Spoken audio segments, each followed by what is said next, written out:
મિર્ચી morning. હમણાં સ્વરા ભાસ્કરનો એક video જોયો મેં.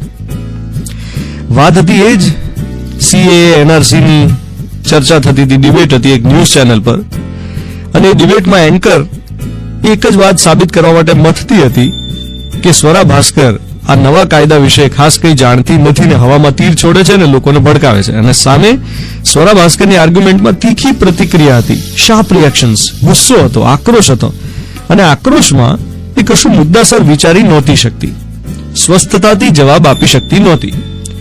ટૂંકમાં બંને જણા વનઅપમેનશીપમાં પડ્યા હતા. કોણ કોનાથી ચડિયાતું, કોણ કોનાથી વધારે સારી દલીલ કરે, કોણ વધુ તાળીઓ ઉઘરાવે, કોણ બોલવામાં ચડે, આ પ્રકારની ડિબેટ હતી.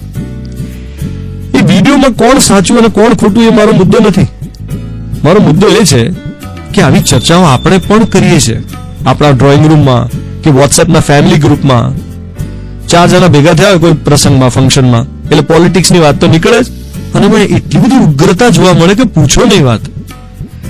રજૂઆત જેટલી ઉગ્ર, છુપો આક્રોશ એટલો જ વધારે, અને જેટલો આક્રોશ વધારે એટલી ગેરસમજણ વધારે. માણસ ગુસ્સામાં હોય ને ત્યારે કશું મુદ્દાસર વિચારી નથી શકતો. એ વખતે તો બસ જાણે ટેબલ ટેનિસની જેમ ટકાટક ટકાટક આઘાત પ્રત્યાઘાત, એક્શન રિએક્શનની શૃંખલા ચાલતી હોય. કદી શાંત ચિત્તે વિચારજો, આવા ગુસ્સાથી સરવાળે નુકસાન કોને? આપણને પોતાને, આપણા સંબંધોને. મને તો એમ થાય કે આપણા સંબંધો એવા તો કેટલા નાજુક થઈ ગયા છે કે વોટ્સએપની આર્ગ્યુમેન્ટ્સને કારણે તડને ફળ કરી દેતા હોઈએ, ગ્રુપ છોડી દેતા હોઈએ. કોઈ વ્યક્તિ આપણા વિચારો સાથે સહમત ના હોય તો એમાં આટલા મરચા કેમ લાગી આવે છે આપણને? Why do we attract negativity? ઉગ્ર થઈને, સ્વસ્થતા ગુમાવીને આપણે મેળવવાનું છે શું? શા માટે દરેક વાતમાં આટલા ભડકી ઉઠવું છે? શા માટે આપણે અપસેટ રહેવું છે? શા માટે બીજાને અપસેટ કરવા છે?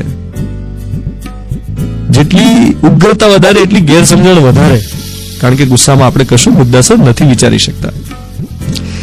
સાંભળી રહ્યા છો મિર્ચી, હું છું દ્વાલિત તમારી સાથે. Good morning my dear.